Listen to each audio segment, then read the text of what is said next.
Ladies and gentlemen, we got a special version of the Football Scoop podcast this morning. It's Monday morning. Michigan beat Purdue. Michigan's facing quite a week up there. So I brought Zach Barnett on, who just wrote a nice little article on footballscoop.com about the current situation in Michigan, where Michigan is begging anyone to write articles saying they will threaten um, to seek an injunction should the Big Ten seek to take action without Michigan completing their investigation, which they have implied. Santa Ono, the president of the university, implied they got to wait for the NCAA. I mean, this could take months, if not years. And, Michigan feels like we should probably wait months, if not years, to see where this goes. And then we'll talk to the Big Ten about this, maybe. Zach, catch us up. Give me your thoughts.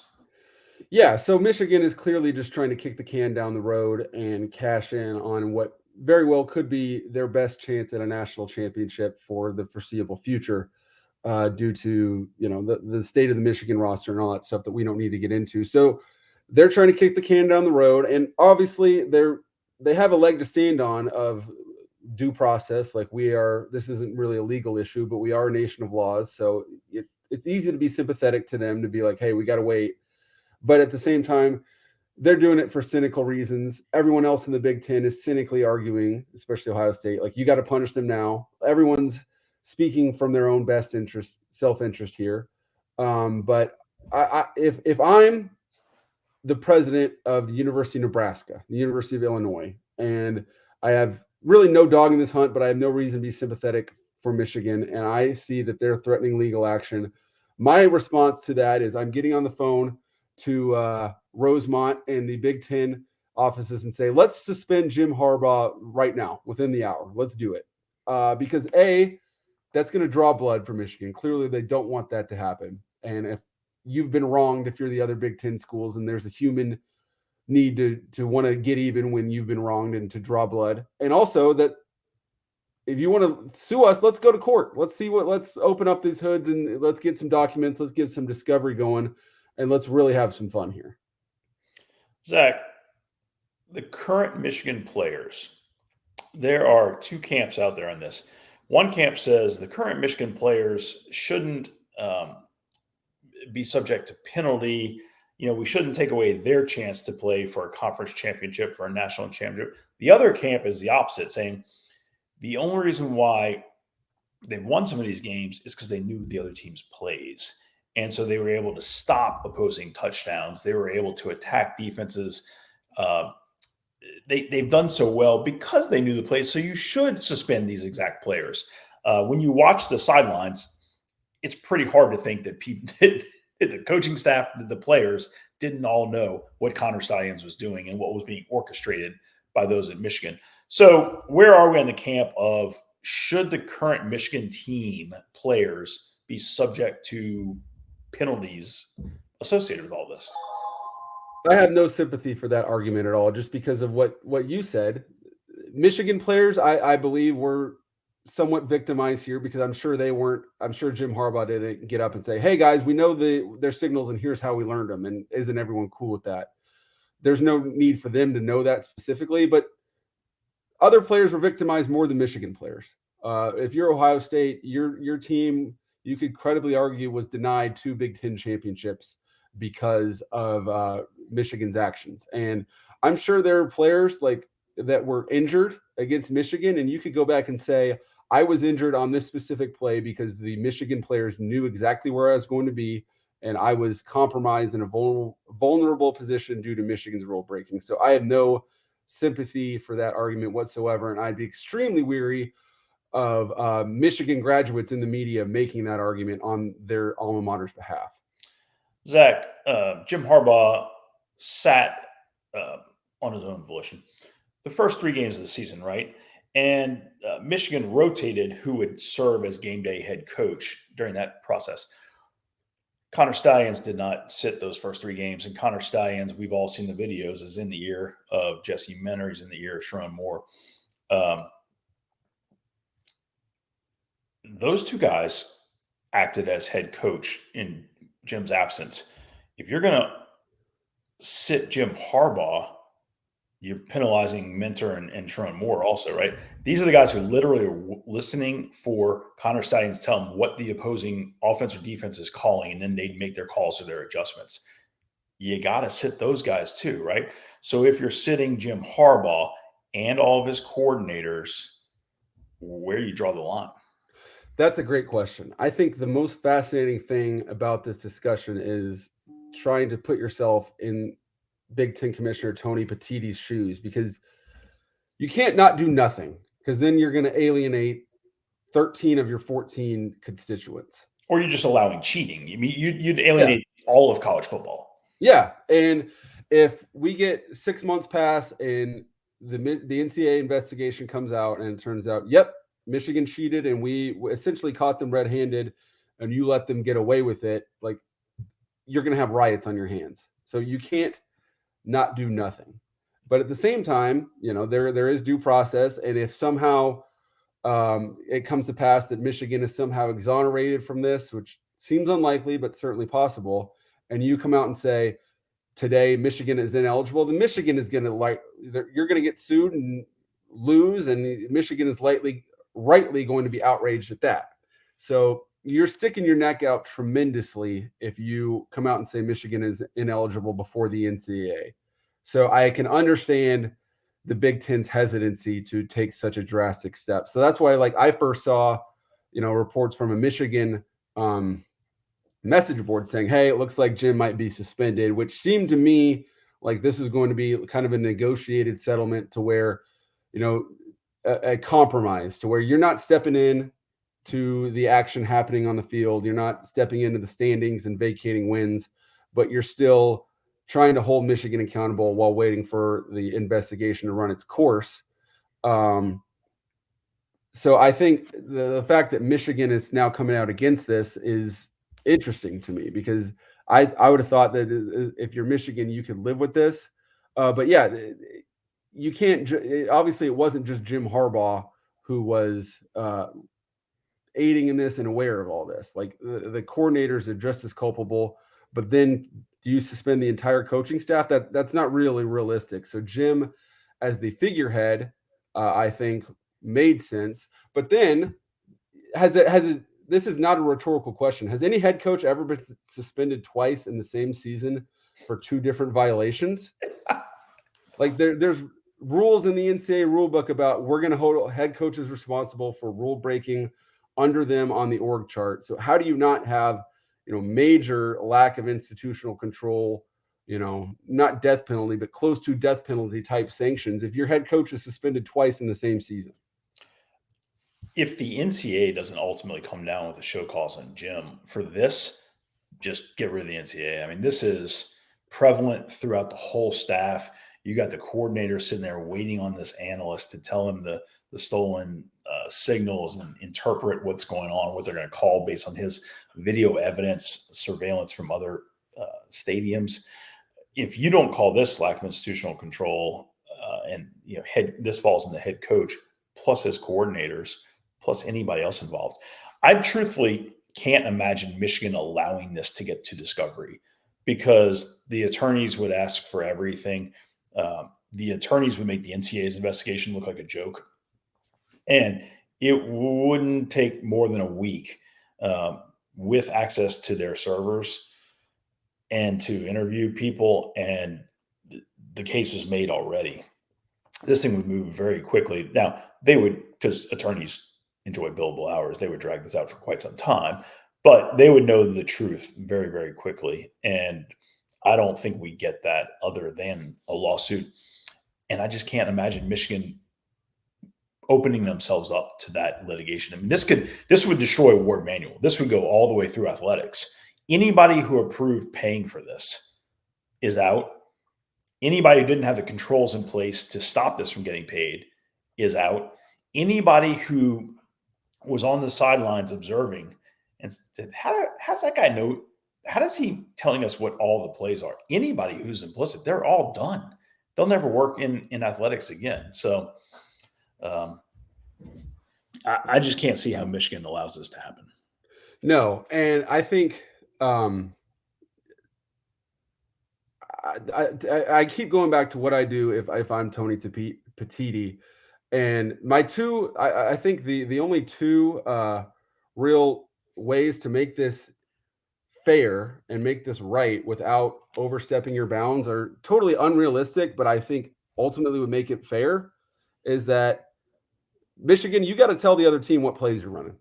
Like you had an unfair advantage. You're going to give your final three opponents like, hey, you still got to stop them. So you're gonna if you can go out and win, and the opponent knows exactly what you're going to run, then it's hard to argue against that. The other thing is like you don't want to step in here and get ahead of the NCAA and say Michigan's ineligible, but at the same time, you don't want Michigan to win the Big Ten championship. Like it's not in the Big Ten's best interest. It's in the Big Ten's best interest for Michigan to lose on the field. So you let it ride. If they lose to Penn State this Saturday, great. That's fantastic. But at the same time, the Big Ten is going to profit in the short term from all the interest in Michigan. Like you're looking at the most watched, the most heated, the biggest Michigan Ohio State game in the history of the biggest rivalry in college football. I mean, that game could get 20 million viewers easily. And so at the same time, it's in the Big Ten's best interest for Ohio State to win this game. So if David Stern is the commissioner of the Big Ten, he's calling in Bennett Salvatore and Joey Crawford and Danny Crawford, and they're reffing this game. And he's telling somebody who's telling somebody who's telling somebody that, hey, Ohio State needs to win this game, and you need to make that happen. And there's no phone calls going to be subpoenaed, but it's known that Ohio State's going to win this game. And I'm half joking, but if David Stern was running the Big Ten, that's 100% what would happen, because that's in the best interest of the conference. Then Michigan's not in the playoff because their schedule's a joke. They go to the Peach Bowl or whatever. Who cares? It's an exhibition game. And then the NCAA investigation can run its course, and you don't have a blood on your hands Big Ten championship, national championship that's going to embarrass the conference down the line. All right, so I got a couple things going on. I have enjoyed Zach saying all year Michigan's played no one. Their season starts this week, so they got this game. Maryland is falling off the face of the earth, so they got Maryland, but then they got Ohio State. So they got a 2-game season coming up before they get to the conference championship. Have enjoyed that throughout. Fast forward me, Zach. Well, actually, let's jump out of this matter specifically, and let's go to the Central Michigan thing where Connor Stallions is on the sidelines, potentially wearing a recording device in his glasses. It appears he is. He's fully dressed out in Central Michigan coaching attire. He's got a team access credential that he's wearing, and he's there and he's talking to people. This is the Friday night before Michigan's opener. Jim was suspended. It's a Friday night. So maybe, you would normally say game night or night before game, coaches would all be at the team hotel, maybe somewhere out at high school games. Maybe he went to East Lansing on his own. Yeah, no, man, I don't think so. Give me thoughts on how this impacts Michigan. Or does it impact Michigan? Okay, so I've thought a lot about this, and here's what I think is the Occam's razor, the most likely outcome is that Connor Stallions, he volunteered with the program for a long time before he officially came on staff. So he was probably known as the guy who has the goods on the other team's signals. And we know somebody was paying for this along the way because there's no way he was able to finance this. But like the coordinators, Sharon Moore, Jesse Minner, Connor Stallions was there before they got there. So they probably got there and, hey, Connor's our guy, and he gets the other team signals, and we don't ask questions. We also know Connor Stallions is a highly motivated self-starter. Like this guy, he wrote a 500-page manifesto. He volunteered for Michigan while he was in the Naval Academy, while he was in the Marines. Like he's dedicated to Michigan football. So I think it's probably plausible. I think it's definitely plausible that he was at that game on his own volition. Like I don't think Jim Harbaugh said, hey, if you can go get yourself a Central Michigan polo and hat and get yourself on the Michigan State sidelines. I think it probably was Connor's our guy that gets the other team signals, and he has a budget to do that, and we don't ask too many questions. And I think he probably was there on his own. I could totally 100% buy that. On his own to help Central Michigan, or on his own to scout Michigan State, or both? To scout Michigan State. Like, it was his role in the organization to get the goods on the other teams, on Michigan's rivals, and so I think that I think it could have very easily been news to everyone at Michigan that, oh my gosh, he was actually there on the sideline when we all found out about it at Central Michigan. Like, I don't think Jim Harbaugh said, hey, go get on the sidelines there. But the idea that Jim wouldn't have known about the buying of the tickets and all that stuff is implausible to me. But Connor Stallions, he was fanatically devoted to doing his job. So I think he could have been like totally gone above board or beyond and done this on his own. So how does he gain that access at Central? I'm sorry, from Central for the game at Michigan State? Yeah, I mean, there's certainly culpability here on Central Michigan's behalf as well, and that's something that we and pretty much only we have. That's an angle that Football Scoop has exclusively pursued, and no one in the MAC or Central Michigan is talking to us right now. But there was someone at Central Michigan that had to approve. Oh yeah, Connor, come on, and we'll give you some gear, and you can be on the sidelines, and we won't ask too many questions.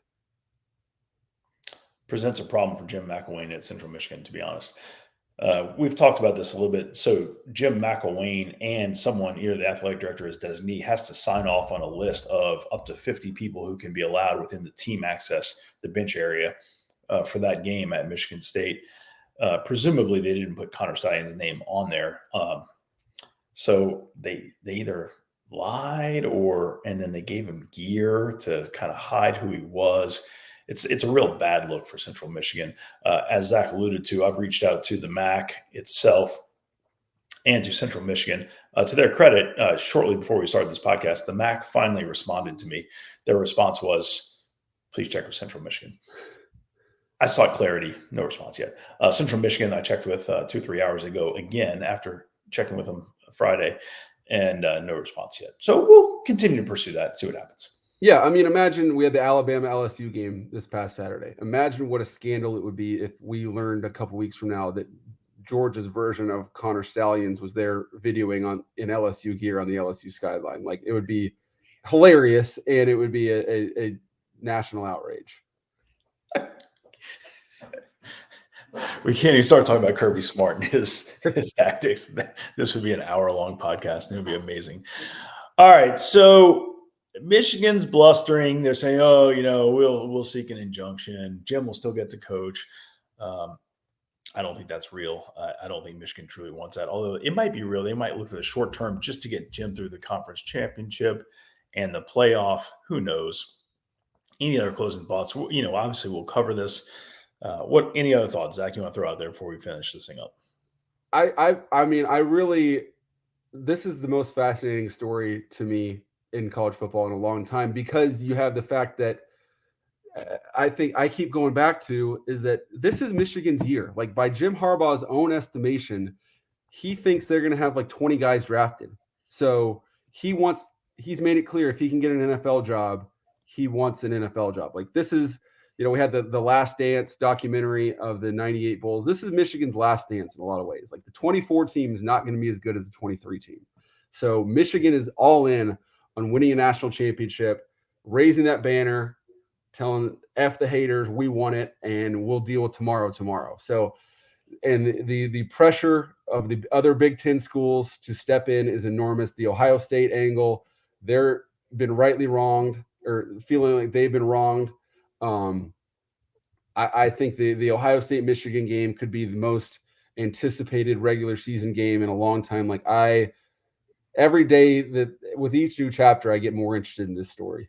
Agreed. I'll throw one more thing out there. Antonio Pierce was at Arizona State, cheated terribly, got caught, got penalized at Arizona State, goes to the NFL, and he's now serving as acting head coach, or maybe whatever, interim head coach, or whatever he is after Josh McDaniels was let go. So my point there is, you get penalized in college for something that, honestly, if it weren't for the college, the NCAA rules, the NFL would be like, You scouted a guy. What's the big deal? But the rules are the rules. The NFL could kind of look past this. The NFL knows who Jim Harbaugh is. The NFL is like, hey, you either love the guy or you don't love the guy. The owners that have had an opening the past couple of years have passed on Jim. It's not to say the owners that have an opening this year or the next year will pass on Jim. They know Jim. To the extent they want him, this isn't going to stop that. Yeah, if you own an NFL team, you think you are king of the world. You are a billionaire, first of all, and you own 1/32 of the most valuable sports franchise in the entire world. So the idea that Roger Goodell is like, hey, it'd be frowned upon if you hire Jim Harbaugh. If you're that far along, you think this is the guy that's going to get us to a Super Bowl. Who cares what you think, Roger Goodell? Like the idea that that's going to stop, the right owner from hiring Jim Harbaugh is fanciful in my mind. Well said, Zach Barnett. All right, on Twitter, he is at Zach_Barnett. I'm at Football Scoop. That's all we got for today. Until the next saga, the next page turns, the next leaf drops. We're out. Bye-bye.